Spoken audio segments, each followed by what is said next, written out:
What's up, guys? We're live. What's up, dude? Not much, just chilling. We got a really exciting live stream this morning, or I guess this afternoon, whatever time it is, that we've been looking forward to a while since last weekend, where we talked to Terrell Ventura, the co-host of Watching the Hawks on RT. Now we're going to be joined by and speaking with the former co-host of Watching the Hawks, Miss Tabetha Wallace. So we're extremely excited. Yeah, currently the host of Broadviews podcast, Broadviews with Tabetha Wallace. Really great podcast for people who are looking to check that out. But yeah, we'll be excited to catch up with her, talk a little bit about, the Biden administration's foreign policy, the, kind of disastrous response to COVID-19, and, just kind of shoot the shit for a little bit. But before then, as always, we wanted to jump on here a little bit early, give a shout out to our patrons, the people who helped this show go. People have been supporting us and helping us get our van fixed. We're getting remarkably close, way faster than I thought we would, Gavin. Yeah, absolutely. We are definitely getting close to having our van ready to go, probably within, less than a year for sure. We'll be on the road. But yeah, I did want to give a quick shout out to the patrons. Thanks so much to everyone that's supporting the show on Patreon. You can join by going to patreon.com/the Vanguard channel. And for as low as $1 a month, you can become a member and help the show out.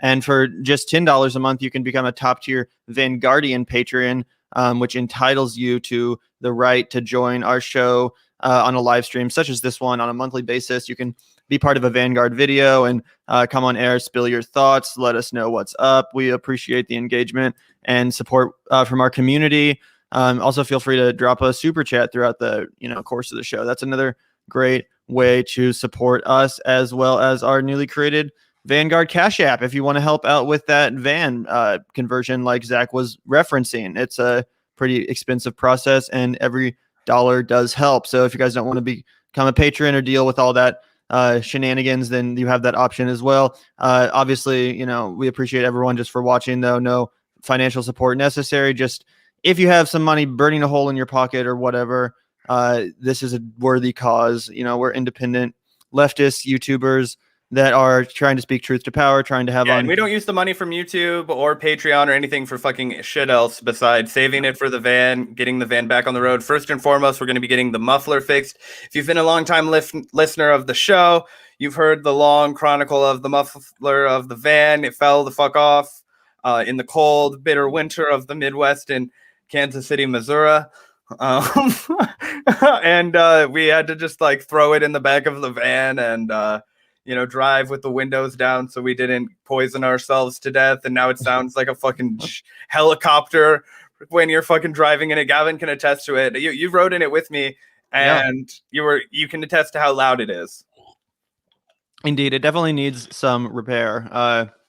And again, we are trying to get out on the road to cover some activism, protests, campaigns, third-party movements. We're going to be there covering, movements on the Vanguard, candidates on the Vanguard. And like I said, any support really does help. Again, today we are going to be welcoming to the stream writer, talker, and award-winning journalist, Miss Tabetha Wallace. As I said earlier, she's the former co-host of Watching the Hawks on RT and entered the Buzzsaw, which is a podcast or a show rather hosted by Sean Stone. I'm not sure if it's still on right now, so we can find out from Tabetha, but I do know that she's doing her Broadviews podcast, or at least she was as of 2020. But we're going to see what's up with her, what she's been up to since you guys might have last seen her on RT, for example, or Enter the Buzzsaw. And we're just super excited to hear what she's been doing. So without further ado, Mrs. Tabetha Wallace, how's it going? Hey, how's it going? I'm good. How are you? Doing well. Pretty good. What's up? Just quarantining. Yeah. We noticed in your Twitter bio, you're proudly Midwestern, just like us, Wisconsin, born and raised. We're in Missouri right now. Both of us are born in Kansas. But are you sticking it out in the Midwest for the Hall of COVID-19? I'm actually I got stuck in DC. Oh, DC. Yeah. Interesting. I was still here after I had left Watching the Hawks. The COVID sort of pandemic hit just a couple of months later. Mm-hmm.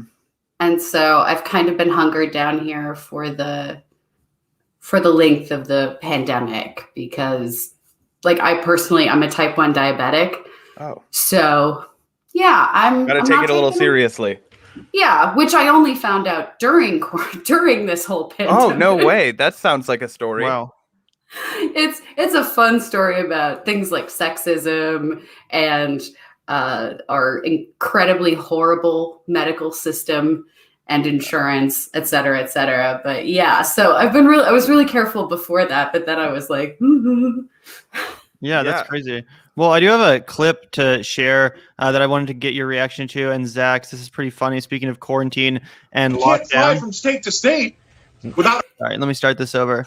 This was on Fox News this morning, I believe this morning. I'm not sure. I actually stole this from the Humanist Report. Good friend of the show, Mike Figueredo, was reacting to this. And this is absolutely hilarious. They're talking about quarantine and COVID and where these lockdowns are leading. And this is just truly surreal, truly bizarre and hilarious. And I wanted to get your guys' reaction to this. Now we can't fly from state to state without a vaccination card, but we can vote without an ID card. Don't you think it's happening? We're getting played to such a massive level here, and Americans are like frogs in warm water. They're turning up the heat, and we're not jumping out. Yeah. We got to call an end to it all and stand up for ourselves because we've given away all of our rights in the name of safety. Unlock, for heaven's sake. Stop these restrictions on our everyday lives, on our freedom. Can we put up that graphic again, showing the number of new cases way down? More than 40. There you go. 41% decline in new cases in a 14-day change. 22% decline in new deaths. If ever there was a time for a brave politician to stand up and say, come on, boys, unlock, get on with it, now's the time, isn't it, Scott? Stuart, 100% correct. We don't have the money. We're bankrupting my great-great-grandchildren as we speak. We just don't have the money. So open up. That's the problem. And again, our elites are telling us to wear a second and maybe a third mask. At the same time, we've got 12 states that are lifting their mask mandates. The utter hypocrisy is now verging on total garbage, and America just doesn't like getting played. They'll trust the people that are our leaders until a point where they can see that this just isn't working out. You need to have a vaccine ID, maybe, to fly from state to state, but you don't need one to vote. Or Gavin Newsom going to go over all of those signatures because they're calling for his head. But when it came to the voting for the absentee ballots, they don't care about if there's a signature or not. I mean, this has gotten to such a point here where you have to stand up or they're just going to take everything away. I don't have a tinfoil hat on, right? I'm not a crazy person. No, you're not. But this is leading down the road that I don't want to go. Really? We started with 15 days to stop the spread, and it's turned into stay at home until you accept communism. That's an excellent. So you guys ready for the communist age? That's what this is all about. Anyway, I just thought that if it weren't for the cow suit, he would have been some, random person on Fox News. But he knows what's up as far as, branding, because I definitely caught my eye and listened to what he had to say. Unfortunately, it was absolutely vapid and quite stupid. But that's the kind of, content that's being programmed over at Fox News, in case anyone was wondering. Yeah, and they're bagging on Biden's dog over on Newsmax. So it's a real intellectual powerhouse. It's very stimulating. On the right. Yeah. Well, what do you make of that whole lockdowns? Because it is true that the COVID cases do seem to be going down a little bit. In your opinion, what's the correct governmental moves to be making? I mean, obviously Biden's just been sworn in fairly recently. Do you think that schools should be opening back up? Do you think that what's your reading on this? Well, I think some part of why the cases are going down has to be attributed to people wearing their masks, people being careful, and people, quite frankly, staying home, not going to restaurants, not going to bars, not gathering in big groups. Because when you see people gather in groups of more than 7 to 10, you immediately have half the people have cases. Like it's almost inevitable. We saw it at Thanksgiving. We saw it at Christmas. Mm-hmm. We've seen it at New Year's. And it boggles my mind because, I mean, World War I, World War II, you know, people were like making their own soap and living on rations and, you know, like building things. And fewer people had died. Right. And I'm just kind of amazed that the same people who are like, you should be an American and you should be tough and be able to, what are you doing for your country? And none of them want to do like the tiniest Because bit. war makes money and COVID loses money. Right. I'm like, well, let's just put some branding into it. I don't know what we need to do, but yeah, I never thought that I would actually see this world where people don't actually avoid the plague like the plague. Yeah. And yeah, that just I also think part of the reason that the COVID cases have been going down, and I think it's kind of, I can't imagine that it doesn't have something to do with the fact that people have been locked in their homes because we've been in negative 20-degree weather all across this country in a polar vortex for the past 2 weeks. So it's not like it's been an opportune time to get out and congregate, right? Like everything's been halted. You can't go anywhere in half the country. Texas is out of power. Of course, people are not spreading this disease right now. This is not a rational justification for, oh, the virus is going away. No, the virus has never just been going away, right? Like it's just human social patterns will, continue to cause like a roller coaster effect, essentially, right?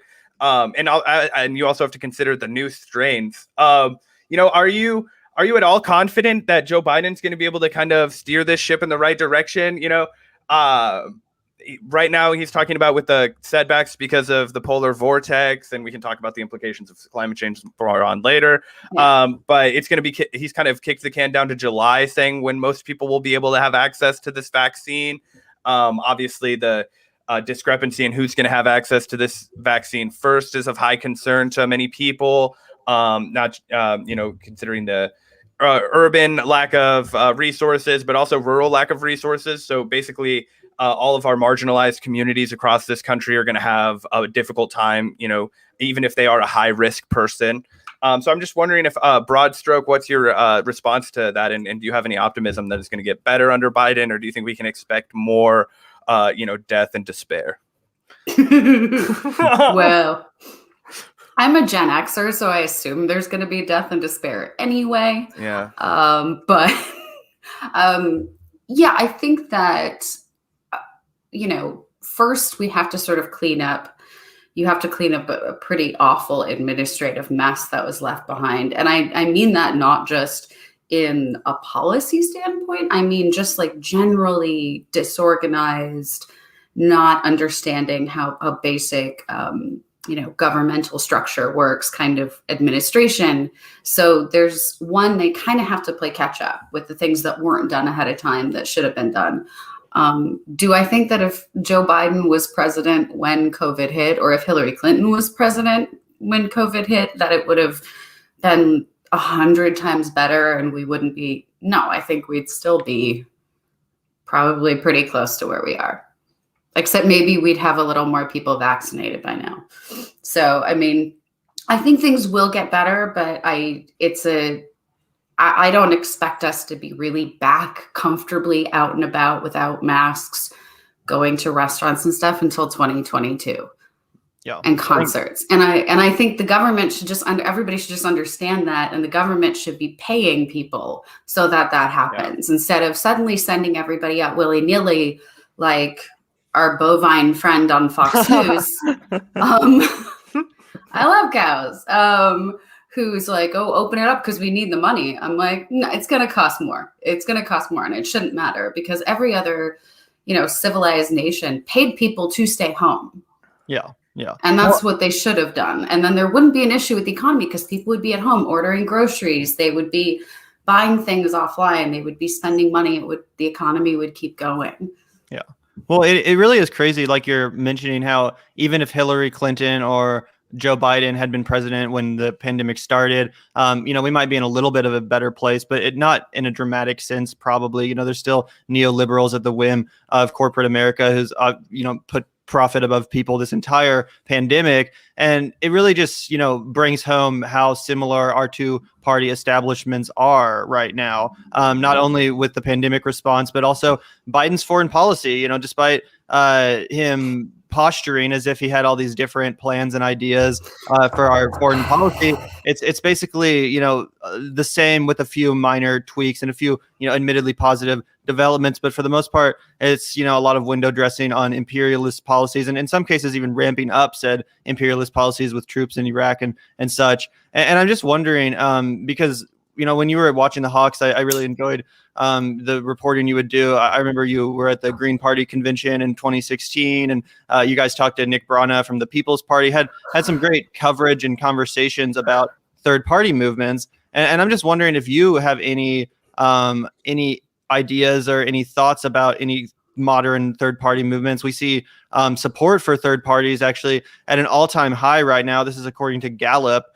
So it seems like this is in the air right now. There's a lot of varying opinions on whether or not it's a wasted effort or wasted potential to even pursue in the first place, or if it's a valid use of resources and activist energy. And again, I'm just wondering if you have any thoughts on Americans' desire for a third party and the viability of any modern efforts. I think that we do.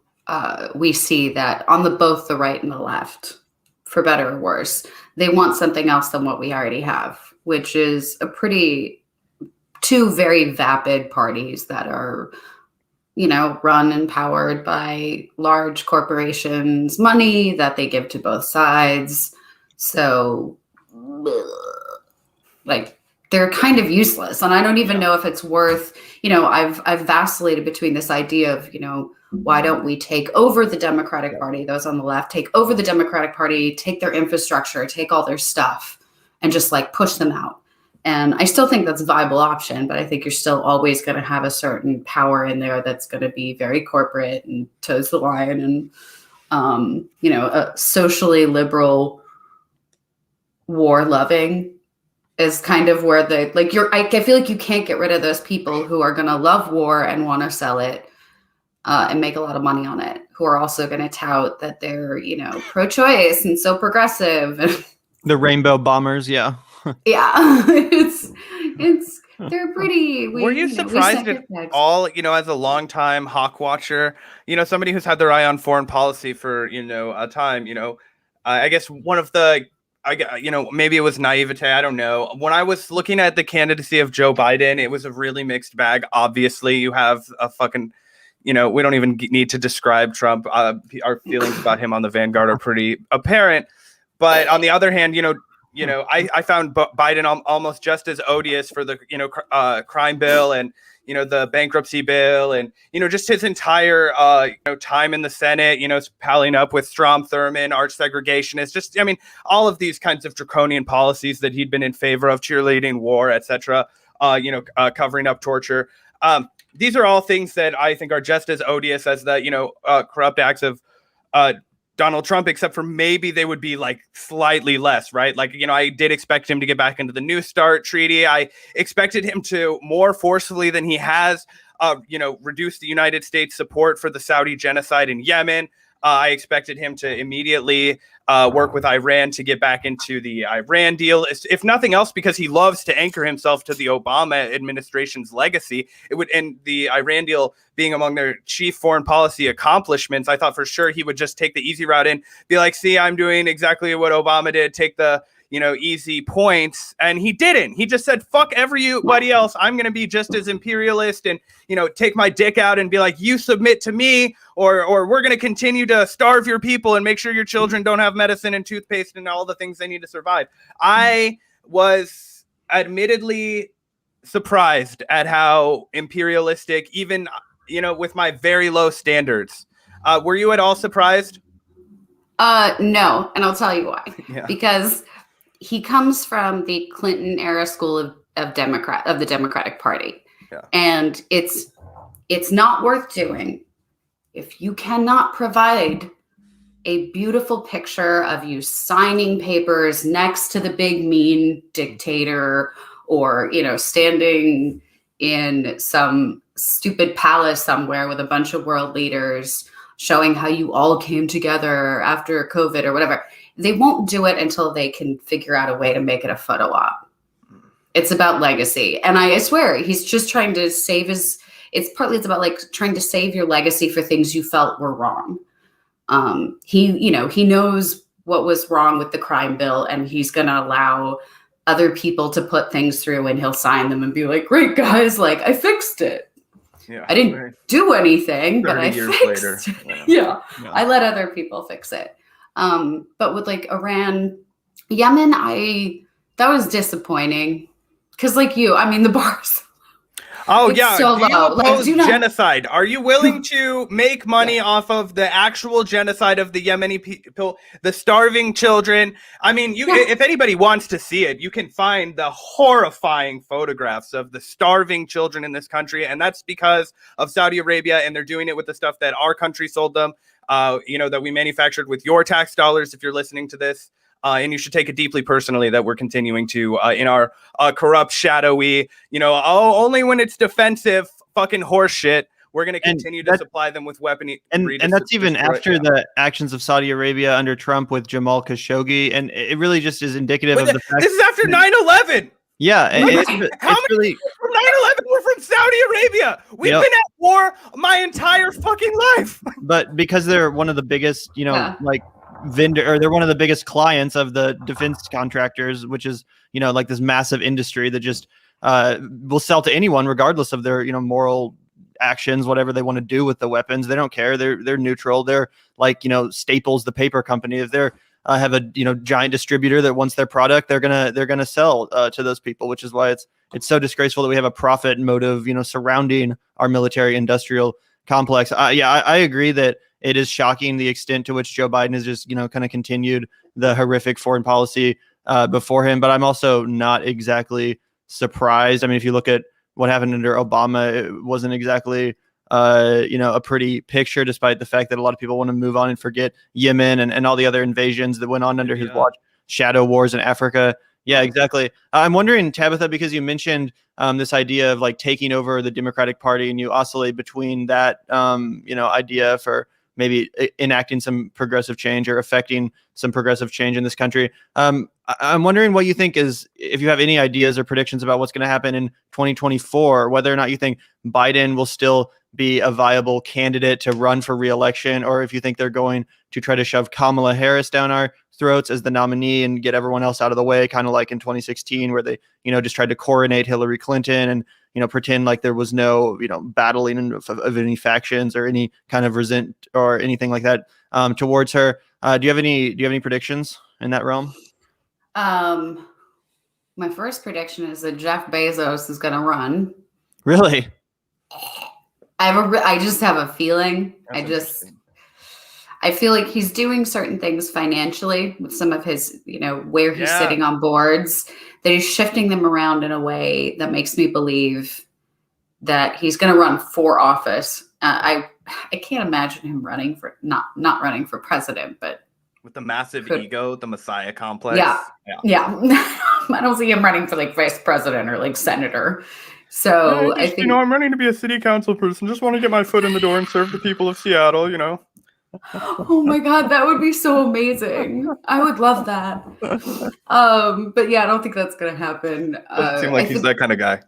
No. I think there will be at least one other billionaire person that will try to put their hat in the ring. There's going to be like 7, right? Like, we're going to see Howard Schultz pathetically get in again. You're going to see like Mark Cuban be like, fine, it's time to put an end to this, like I'm going to get in the race. You're going to, I just think it's going to be sad. It's going to be a bunch of people spending $100 million on their own ego, only to realize, wait, Donald Trump was actually a political genius. Like, yeah, we fucking fooled ourselves this entire time. Yeah, but I can't just buy an election. I think that you're an idiot if you're a billionaire and you just think your money is going to be able to buy you the presidency. Exactly. Because look what happened with Michael Bloomberg, and look what happened with Howard Schultz or whatever his name was. Like, people were like, "Get the fuck away from me!" Like, we don't want this. We don't. Democrats and Republicans. Republicans hate Jeff Bezos too. Like, no one is particularly a huge fan of that guy unless you're like one of the elites too, one of these, crazy rich people. So I mean, I feel like these people's egos are just so massive that they do think they're going to be well received, and then they just get hit with reality as soon as people actually they get live in a bubble, dude. I mean, think about it. Like these people, they all think they're God, right? And they have a bunch of people that are jerking them off all day long,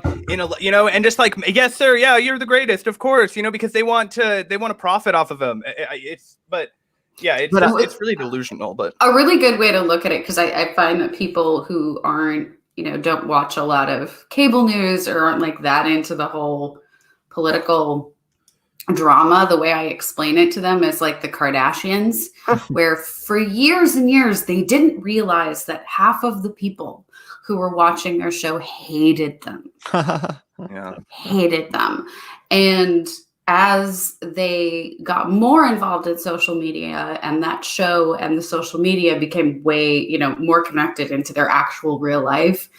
And then, they get like attacked with guns and have their jewels stolen. And we know that's real because the cameras weren't there. That's how we know that really happened. But I feel like that's how politicians are. I think they've been living in this world of like, oh, people love our stuff and they love us and they give us money. And it's like the Democrats are like, no, sometimes we give you $20 just because the other guy's worse. Yeah. And there's nothing, or there's no option.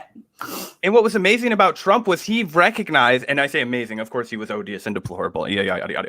But what he understood was that they were hated, but that means you'll still watch, right? So you're still hooked. And he understood that for because of his time, I really think it's from his time like being the heel in WWE, right? The reason that him and what's the guy's name? Vince McMahon, the dude for the old school wrestling guy, the reason that he would have him come into the ring and they would do those like, oh, you have a wrestler that's being you, and that wrestler is being me, and we're battling it out. And, it's because he was the perfect heel. Donald Trump was the perfect heel then, and people watched him. When he was the host of The Apprentice, right, he was a piece of shit. He fired people, right? But you watched, right? Because it was the hooks were in you, and he understood that, and he exploited it, and he just took people's hatred of politicians and, swapped it out into the exact same thing. It wasn't just his money. He understood that, politics in the modern era is a game of television. It is a media game. It is a, reality TV show in and of itself. And his years of perfecting that performance of, the boss on The Apprentice,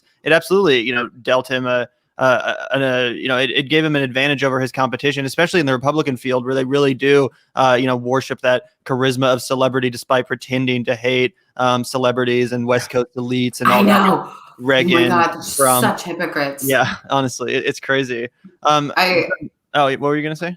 It's a terrible story, but I was talking to this people would always want, even from like the watching or like the Buzzsaw days, when people would think I was more conservative for some reason. Like conservative dudes would come up to me at events and stuff and be like, "You're like conservative like me." And I'd be like, "Where do you get that from?" Yeah. Like, are you fucking deaf? And I said, yeah. And he was like, oh. And I was like, yeah. I mean, I worked in Hollywood for a long time, but like Republicans are the biggest star fuckers I've ever known. Yeah. And that's like, it's the same thing. It's like people sitting there crying about being, oh my God, you can't be a conservative in Hollywood, like Gina Carano. I'm like, bitch, they run half of Hollywood. That means you don't work there. I did. Like, who are you? Like, nobody, like, that's my thing is the conservatives think they like to play this victimhood. And I just realized it's like they love it. It's like the oppression Olympics. Yeah. And I think that's the difference between the left and right.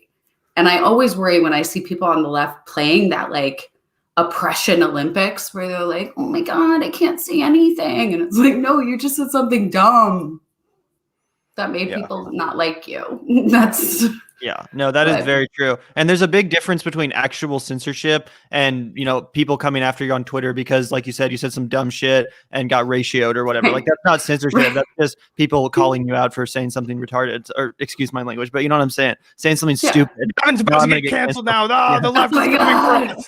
No. Oh, no. All of us college students are going to burn the Vanguard to the ground. Well, a lot of people are wondering, Tabetha, or they've asked at least, why you left watching the Hawks and RT and what you've been up to since. Someone asked too in the comments earlier before we got live. If you've seen Sean yet or recently from the Buzzsaw show. Yeah, so I guess go down those questions. Yeah, I left for a bunch of reasons. Some of them were I had done Buzzsaw for 2 straight years and then had, essentially been there from the very beginning, the show, like created the show and doing, like 48 to 50 weeks of news a year or 5 days a week, a half hour news. It's hard. And it's like emotionally traumatic, especially it was during the Trump years. And so it's a lot of, it was like ISIS, Black Lives Matter, and then that 2016 election were like the big things. And so by the end of it, I really needed a break. Yeah. And it was meant to be a shorter break, not necessarily from watching the Hawks, but just like that I would probably, get back on something sooner. But it was literally like 3 months later, COVID hit. So wow. I decided to take the break. I haven't seen Sean, but we talk. We're friends from way back. Actually, Tyrell and Sean and I all know each other from Los Angeles. We've known each other just a little over 10 years now. Okay. And so it was the two of them who actually got Buzzsaw the show, and they brought me in to produce. Okay. And I never intended to be on camera. I was going to be like behind the scenes. Yeah, I saw you did some like assistant producing or something on like MasterChef, right, or something like that. Oh, I was Hell's Kitchen. Hell's Kitchen. This is funny. This came up actually last night. It was I did craft service for 2 seasons, and then I was a production assistant for 2. And if you go to season 12, episode 20, it's the season finale. You will see me and Mark Boone Jr. at the chef's table for the finale dinner. It's ourselves, and then Natasha Bedingfield was the other. She sang that like cheesy song that was like the theme for the Hills show or something, but like it was so weird. But if you watch it, you'll see me with like dark hair. It's just somebody I went to high school with was binge watching it with their kid last night and was like, clicks this picture, and they're like, "Is that you?" And I was like, "Yeah." Yep. I look like a mob wife. It's very funny. But yeah. I worked 4 seasons on Hell's Kitchen. I did a season of Top Chef Masters. And then Tyrell and Sean had just finished doing Conspiracy Theory and got an offer to do the show Buzzsaw. And then they were just terrible. So they had to bring me on to make it better. Just kidding. I'm kidding. But that's kind of how my career in TV punditry got its start, is me on the little online show talking about like making fun of the Illuminati and telling senators to go fuck themselves for their policy. Doing the Lord's work. Yeah. It is, someone's got to do it. Yeah, I don't want to pivot too hard, but one of the I listened to your show Broadview, and you had the I guessed on the porn entertainer, right? And one of the things you guys talked about that was super interesting to me that I wanted to talk to you more about, because there's so much so much baggage when you try and talk about like sex entertainment and like OnlyFans accounts and everything. Yeah. And you can't just be like, oh, these people are workers and they need to we need to figure out what's the best way for them to like make a living safely and successfully, just like other workers, right? And I think that there's a lot of good intention that ends up coming off as a little bit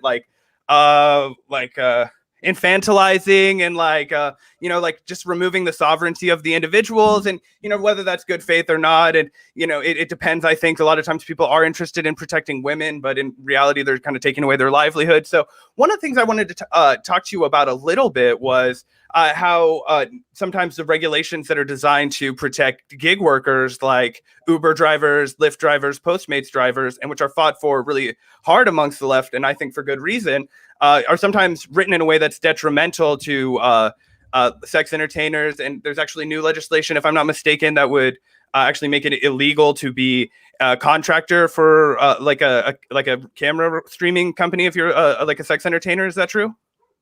Yeah. So and about Broadview. So I interviewed Allie Eve Knox, who is brilliant. She's so smart. She's up to incredible She mind made on the best point about cryptocurrency on your show. She was like, why are they marketing it like this? They just need to tell people how to use it and how to get their money. I don't care how any of it works. And I was like, that is so smart. But anyway, yeah. Yeah, so it's like this idea of they've had to figure things out of how to work within these very draconian regulations that don't really help anybody. And that's all the way from, porn industry regulations on things like condoms and testing and all of that, to now within the digital realm of figuring out how to do all these things and things like Pornhub and how do you verify, like taking like, oh, we're not going to, you can't buy things from unverified people anymore. And in reality, most of these problems have already been solved. Most of the time, there already is something there that takes care of this, that protects somebody. But I don't know who these victims are that they're trying to make up in their mind, because 90% of the time it's a consenting adult, 99% of the time it's a consenting adult either purchasing some piece of content from another consenting adult or giving them money to share in viewing of something, right? I mean, that's pretty much all of our sex work at this point on the digital end to be regulated. Mm-hmm. And I don't understand why the government should have anything to do with that in any way, shape, or form, except to tax the transaction. And when it comes to this idea of trying to, be puritanical and say, okay, well, you can't use this streaming service if you let sex workers do this, that is coming out of this whole save the children kind of, we're trying to fix human trafficking, which again, the sex work industry has been hurt more by celebrities trying to save people. Well, yeah, because I think that would be the common pushback, right? What about all of these kids who are being, human trafficked and then filmed on Pornhub, right? Like that's kind of the prevailing narrative. I haven't done a whole lot of research on it, so I couldn't say for sure. But that is what people are. That is the pushback, right? The pushback is always, what about, Ashton Kutcher, right? He's out there saving all of these kids to kind of put a face on one of those celebrities, right? Yeah. The point is made too, though, that Google itself, hosts that too. Like you can type that into Google or even Facebook and find the same stuff, and they're not, purging those entire websites of all their unverified users and cutting off the livelihoods of content creators. Well, and I think that's why I don't know where we're at in it. I think that oddly enough, from my research, Kamala Harris isn't a bad ally to have in this. But I think that federally we need to decriminalize sex work, all of it. It's work. Yeah. If you are going into a coal mine and putting your body on the line every day to do that job, if you are, picking up boxes in a factory, you're putting, you're using your body. It's labor. It's literal physical labor, and it's your body, and you decide how you want to make money off that. And every time that more regulation goes up and they do things like close, shut down Backpage or, start putting in all these regulations because, suburban moms read an article about OnlyFans and they're afraid, oh my God. Yeah. Or some celebrity ruins OnlyFans because they're terrible and don't understand things. Who was that did that? Who's the girl that was like, she was the Disney girl? But then the name is on the tip of my tongue, but I just know she's always naked anyway. Like I'm like, why do you even need an OnlyFans? Every Instagram shot of you, you're naked. Like, gotta rake the bread in. I'm all like, why did anybody pay? I would have been like, just go to her IG. It's right there. I forget her. So I forget about them when they do things. Or you have people who find a certain corner, a certain sector of sex work, and they like to play documentarian, and they're not really honest with their subjects, and they're not really honest with themselves. I mean, I know a lot of people who married somebody and stayed married, having sex with them for 20 years, and then they got half the house. That seems like a form of prostitution if we're talking about selling our bodies, our souls, everything else. Like, we do that. That's what we do. It's called capitalism. Yeah. I mean, and I can go to the fucking BPL Plasma off the corner of Paseo in Kansas City and see a bunch of poor people who are selling plasma out of their fucking bodies for $40 to get something to eat, because that's also part of our capitalist system, and that's also literally selling your body. And also, this is a really good point too from Curate, who it absolutely is censorship, and it's not talked about that way, and it's not usually grouped in with the same discussion when we talk about activist movements or people online being censored by big tech. But it really is cracking down on people's freedom of expression and their creative right to express themselves artistically, which is what pornography is for a lot of performers or sex workers. So I think that's important to mention too. And there's a much more there's a much more deft and nuanced way to handle the problem of unverified content, coming from maybe exploited sources that can be, rooted out and taken care of in a way that doesn't just broad stroke destroy the livelihood of other content creators that may not be verified yet, or that may not, have those privileges. And those sex workers have already brought so much money and attention to pages like Pornhub or these companies which are treating them poorly and ignoring their rights. So it's pretty disgusting the way that big tech is so emboldened lately. And this is just another example of the victims of it that isn't being talked enough, frankly. Yeah, and it's what's really pisses me off when you really look at it from a government standpoint is that every single one of these sex workers, whether it's strippers, and it's one of the things on Broadview. I'm going to make it into a video cast rather than just a podcast. So that's kind of why I took some time off and I'm recording some new things. So one of those is talking about this, of really taking what we understand about sex work and being able to integrate that into policy, or take away things that do inhibit them to be able to do things, because every sex worker I know pays taxes. The things they have to either have a really good accountant, or they have to sort of lie on their taxes in order to get things that any other business would be allowed to deduct, things that would be considered as expenses. Like you said, they have to have backups of everything. They have to have backup services for their clips. They have to have backup social media accounts, because despite the fact that services like TikTok and Twitter and Instagram and everything else, they take their pictures of nudity and use them to get views. And then they ban those people as soon as they get people sort of clicked on. It's like, oh, you get lots we'll push you up. We'll use you to get new users, but then we're going to shut you down because you're a whore. And you're like, who isn't? Right. Again, capitalism. Right. Well, capitalism makes us all whores, right? Yeah. And then no one wants to stick up for them or stand up for them because they don't want to admit that they watch porn, or they don't want to be associated with it. So they're just quiet about it, and nothing gets done, and no attention is brought to and the other thing. Yeah, and sorry, Gavin. Oh, you're good. That's the only thing that I was wanting to add on to that is that one thing that I just think that the left kind of needs to do better about this on is the fact that one thing that we've pretty much broadly accepted, right, is, okay, if we're going to solve an issue that impacts a marginalized community, like, we have to talk to that community and understand the issue from their perspective and their needs and what they view the solution as, right? So, for example, if 10 white guys like me and Gavin all sit down and we're like, we're going to solve feminism, and it's just not going to happen. You need women. You can't have us solve, all these problems, right? You need I don't know. I have some ideas. Yeah, exactly. Okay. You and every other man. But, but yeah, so it's like, we have to have the people who are impacted, who have these lived experiences.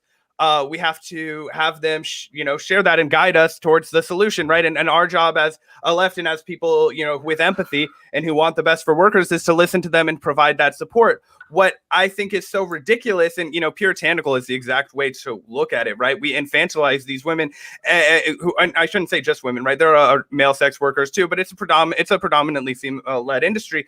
And because of that, we infantilize them. We assume we know what's best for them. We trivialize their concerns. And, and also I think a lot of it comes from, and that's on the left, right? Of course, on the right, independent women making their own money, using their bodies however they want without a pimp, right? Which is the other really great part about OnlyFans, is because you don't have to have somebody who's controlling you, who is exploiting you. You are your own boss. You're like in the pilot seat autonomously, which I think is really important and undersung. It is, but that's the same argument that they use to sell Uber and Postmates and all the gig economy services. And I mean, that's how people end up without healthcare, because they're at the whim of these companies that they're technically making money from, but they're really making more money for the company than they're receiving in profit. So I do think there's something to be said for that as well. And I think companies, if they were smart, would stop fighting so hard against Medicare for all. Yeah. Because quite frankly, I'd allow a lot of shit to fly if I didn't have to. Like, hey, if I worked for Uber and that was my source of income, I wouldn't mind some of the things. No. If I had access to affordable healthcare that, was paid out of my taxes and didn't come out of a paycheck, I'd be like, oh, well, I might be able to, that's a little bit better. Then those perks become viable, right? Yeah, but they're not when you say, okay, well, without I'm that, doing it's this exploitation. Right. And that's where it's like, you need a little socialism in there. Sorry, everyone. But that's what keeps old people from just being in the streets right now. Yeah. Like, this idea that, you got to pay your taxes. Yeah, we're literally paying the social security of people. We are paying to make sure that they are secure in our society. It's a little contract we decided. But it shouldn't. We're in a place right now, the gap between technology helping us be able to create more for more people in a cleaner way, being able to, produce things and having energy sources for that. The gap between us getting to where those things are built and we're getting benefits from them and where we are right now, like that needs to be paid for. Yeah. Andrew Yang had he has a lot of bad things about New York, but he's like a guy running for mayor of New York who seems like he's been to New York City like twice. That's funny. It's really, that's funny. I only lived there for 7 years, and every time I see it, I'm like, what is he talking about? I don't know what he's talking about. Well, it's funny it's funny you bring up Andrew Yang and that we're talking about kind of this welfare state, because regardless of Yang's issues, which we have with him here at the Vanguard, and we've gone over in depth all of his pros and cons of a Yang platform and administration or whatever. But I do think that there's something to be said for universal basic income in tandem with Medicare for all. And in that event, then you're absolutely right. I think that it would be a lot more reasonable for people to, go to places like YouTube or maybe even Uber or whatever to make their living as kind of like contract workers, because their basic needs would be met. Their income, they have an income regardless if they don't show up to work, 5 days a week for 9 hours. They have healthcare regardless of the fact if they've been in the company for 5 years and have unlocked the ability to, see a doctor or a dentist or whatever. It does open that up. On the other hand, we don't want to, completely take, I think a lot of corporations, and this is something that Vina Dubal, the professor from UC Hastings, told Zach and I on the podcast, she was like, well, a lot of corporations also do want universal for basic income for that reason, because then they have to pay less. It's less of a burden on them because they don't have to provide any benefits. So, I guess that's an interesting policy in the sense that it could work for both corporations and people. And ideally, obviously, we want to move away from corporations, but in the interim, I guess it's a decent idea. Do you have any opinions on universal basic income? It's something that we go back and forth on a lot on the show. I do think it has its place, and I think especially right now, it should be something that should have been like sort of on the books as the pull in case of emergency. Like we should have had that put aside for, hey, what happens when the whole stock market crashes all around the world again and there's no money and like really stuff is bad for months and months. Like maybe we should think about this. And I think that we should have something like that, universal basic income, that in times like now would be, $2,000 to $3,000, maybe $4,000 a month per person, depending on what your needs are. Yeah. And I'm not against them setting something like that up and saying, in 5 years or in so many years, this number goes down, or we start adjusting those numbers as, more green energy opens up and people aren't needing it as much. But at the end of the day, it doesn't really matter to me, because even if we gave everyone $2,000 or $3,000 a month, they would spend it or they would invest it. That's what these people don't understand, is there is no bottom wealth. There is no wealth accumulation, right? It is hand to mouth everywhere. you think about like, because even if you make what, you know, is a reasonable living, especially in the Midwest, right? If you're making $80,000-$90,000 a year and you have a family, what you're constantly trying to do then is put your family in a better position, right? This is how capitalism works. So you're still living very hand to mouth. You're still trying to put your kid in the best house, in the best area, in the best school district. You're still spending that extra money that you have now. It's on a family vacation instead of new shoes for your kid.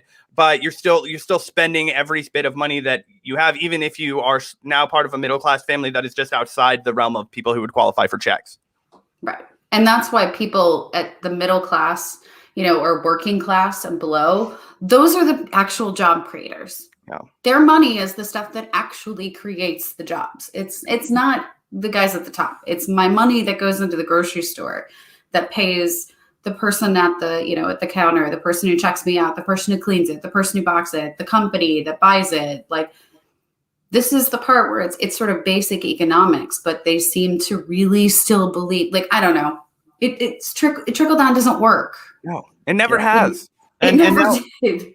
Yeah, and now we're hearing these bullshit, disingenuous arguments against raising the minimum wage to a measly $15 an hour, which is ridiculous because they tell us like, well, you know, the small businesses aren't going to be handled at. Well, at this point in this fucking country, are there any small businesses left? I don't know a single goddamn person that isn't employed by a fucking corporation that can easily afford to pay them at least $15 an hour, if not $25, $35 an hour. Like, I'm talking, you know, Pizza Hut, like these companies are multinational.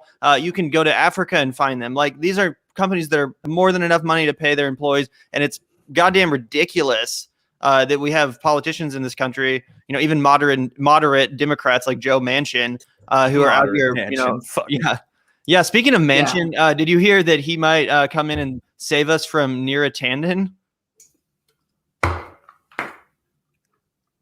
Wow, our choices are so amazing, guys. Yeah, Joe Manchin stepped up instead of Bernie Sanders. Go fucking figure. Yeah. Shocked. Who's shocked, right? Yeah. And I'm sorry. It's the same. The funny thing is about like the Neera Tanden, like all the conservatives who like freaked out about her. I'm like, you're the ones who don't care about tweets, and all they did was talk about her fucking tweets. Yeah. I'm like, I don't care. I've got some tweets where I said some shit too during the election. Like, that's not the point. Like, can we just criticize her for actual things we could criticize her for? But yeah, Manchin. Yeah, it's definitely funny that it has come to this. And Biden is saying that he's going to go ahead with her nomination to the Office of Management and Budget. He says he'll find the votes, meaning he might have to get a few Republicans, maybe Mitt Romney. And that's hilarious to me because Biden has been giving up every fight instantly the minute there's a single resistance from even a single senator like Manchin to, you know, $15 an hour or anything that was actually progressive or actually decent, helpful to the American people. But when, you know, Neera Tanden is challenged by Joe Manchin, he's not going to roll over then. No, he's going to find the votes. He's going to twist some arms and get it done. So it really shows you the priorities of this administration and who he's really currying favors for. And it's definitely not the left. No, I think here's the thing. Joe Biden is like Uncle Joe. He's like your sweet uncle who, you know, thinks it's great that you're like, you know, different and you're, you know, special and you're such a go-getter. And, you know, he seems really great, you know, but secretly, if you, after he has a couple of drinks, he'll say things like, oh, well, her new boyfriend's black. You know, like, it's that guy. And like, Joe Biden will also go and grab her by the pussy too. You know, if I could just in private. Don't leave him in the room alone with your young daughter. That's for sure. Yeah, I'm like, and he's gonna say something creepy that you don't even know if it's even if it's not meant to be creepy. That was the thing. That was a really salient nickname. Yeah, it was like, oh god, fine. Which just tells you like how many people just had to like swallow their pride and just like, did you support Joe Biden in the election, Tabitha? Define support. I guess I voted for Joe Biden, so I guess I'll show my cards first. It was like that. Yeah. Actually, it was electronic, so I just like exactly. No, I didn't like outwardly support. I was just like, please don't vote for Trump. Just please don't vote for Trump. Yeah, that was the only thing you could do. Yeah, 100%. Well, which state were you voting in? Because I've always said if I was in a purple state, I would have maybe voted for Joe Biden. As it was living in Missouri, I was like, "There's no fucking way I'm going to co-sign that bullshit." Yeah. I actually live in DC, so like it's going to go blue anyway. Yeah. So you did it for honestly, no reason. I just didn't even. I did it for the nostalgia. No, I just kind of was like, there wasn't. I mean, I'm an independent. I don't belong to any party, and there wasn't even anybody I could get excited about. Howie Hawkins? No, I'm just kidding. I'm not doing it. That tells you. That should tell you how fucking bored I am. Like how just like nope. I'm not even. I'm in DC. Like nothing's gonna flip here, and I'm still just gonna do Biden because I'm not. What if someone finds out that I voted for Howie Hawkins? Like, no, I just like the Green Party. Yeah, I think they just didn't handle things really well in their nominating process. Yeah, and, it was a bit of a fuck. Yeah, and I think they had the opportunity to have different people, but they just don't. They're a very insular group. Like you said, I was hoping. Them. Yeah, we were talking about this with Terrell last weekend, and obviously it was more relevant because his father. But I was hoping that the Greens would run Jesse Ventura. I thought that was an obvious pick that could have really gotten them a lot of attention and even electoral success, at least 5%. You know, if they really give a shit about winning. No more billionaires. Yeah. Right. Yeah. I just think they really screwed that one up. I think, I mean, honestly, I think if Jesse had ran in 2016, we wouldn't have Trump. Because I think he might not have beaten Hillary, but he would have split the votes that were going to go to Trump.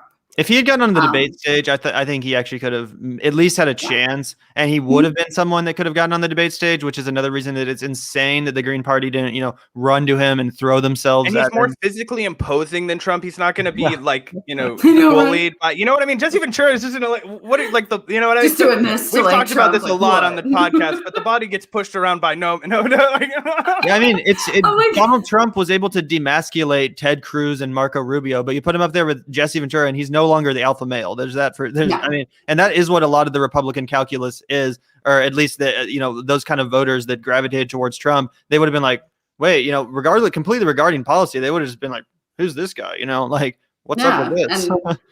And the thing is, I think it's because, when Jesse, was a governor, he was honest. He did everything he said he was going to do. He worked with both parties, and all that, both parties, because he was an independent, treated him like garbage.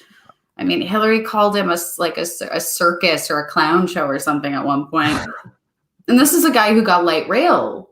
Like, he got major infrastructure projects through. He did all these things. He didn't play politics, and they don't like that because it doesn't fit in their agenda. But I think that when you see more and more progressive politicians, even in the Democratic Party, eventually they are going to be leaders in that party, and things won't be the same because they don't care about, consultants about their hair color and, what kind of dog they should get, or the possible. What's the Twitter account with like Joe Biden's dog? It's like the office of the puppy in chief or something like ridiculous. Oh yeah, there's like the office.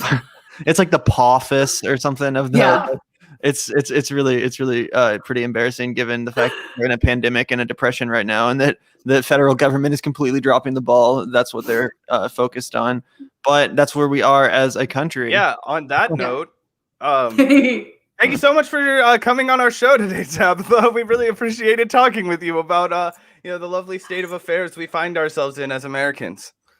Anytime. And, I think that what the pandemic has sort of given us is a chance to breathe that I think we haven't had in a really long time, because things have just been like one thing after another.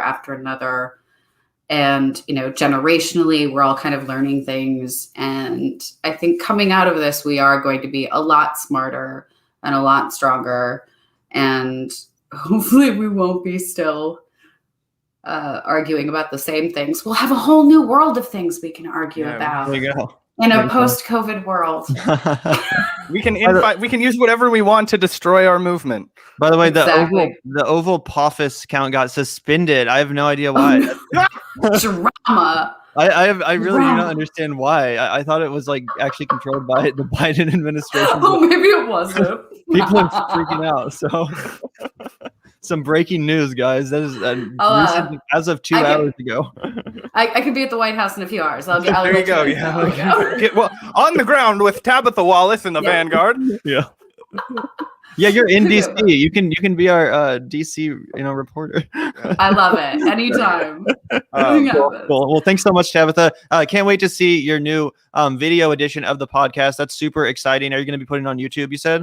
Yes. Yeah. Okay. Awesome. All over. So yeah. That's awesome. Well, I think I'm excited for that, and I bet a lot of other people too are that watching. Like I said, some people said that they really missed you on watching the Hawks and on Buzzsaw, and that they look forward to whatever you do next. So. Yeah, absolutely, and I agree too. I would also vote for him. He's still next year or next. I love it. Thanks so much, Tabetha. Yeah. Thank you so much, both of you. I had such a great time. Thanks, Zach. Thanks, Gavin.